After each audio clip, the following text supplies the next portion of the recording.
सर्वसामान्यांना महागाईचा फटका। गेल्या 10 दिवसात तिसऱ्यांदा इंधन दरवाढ। पेट्रोलच्या दरात 87 पैशांनी तर डिझेलच्या दरात 91 पैशांनी वाढ।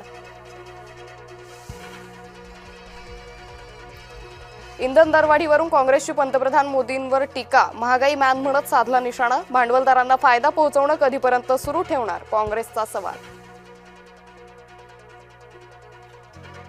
पेट्रोल डिझेलचे दर मेलोडी चॉकलेट प्रमाणे वाढतायत। आमदार रोहित पवारांची खोचक टीका। पेट्रोल डिझेलची साठेबाजी करणाऱ्यांवर कारवाई करणार, मुख्यमंत्री फडणवीसांचा इशारा। शेतीसाठी शेतकऱ्यांना डिझेल देण्याच्याही सूचना। राज्यात अनेक जिल्ह्यांमध्ये इंधन टंचाईच्या झळा। शेतकऱ्यांना रात्र पेट्रोल पंपावर जाऊन काढण्याची वेळ। ट्रॅक्टरला डिझेल नाही, शेतीची कामही खोळंबली। वॉशरूममध्ये इंधनासाठी वाहनाची कागदपत्र बंधनकारक। वाहनाची कागदपत्र तपासूनच पेट्रोल डिझेल मिळणार। पेट्रोल पंपांवरील वाढत्या गर्दीमुळे जिल्हा प्रशासनाचा निर्णय। विधान परिषद जागा वाटपासाठी भाजप शिवसेनेत खलबत। रवींद्र चव्हाण, बावनकुळेंनी घेतली एकनाथ शिंदेंची भेट।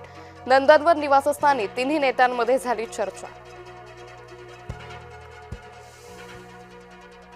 विधान परिषदेतील जळगावच्या जागेवरून महायुतीत रस्सीखेच। मंत्री गुलाबराव पाटलांकडून मुलासाठी लॉबिंग। मुलगा प्रतापराव पाटीलसाठी उमेदवारी मागितल्याची माहिती। खरातचे साथीदार ईडी चौकशीच्या फेऱ्यात। एका दिवसात तब्बल 13.50 कोटी रुपये केले जप्त। बँक खात्यातील 2.25 कोटींच्या ठेवी गोठवल्या।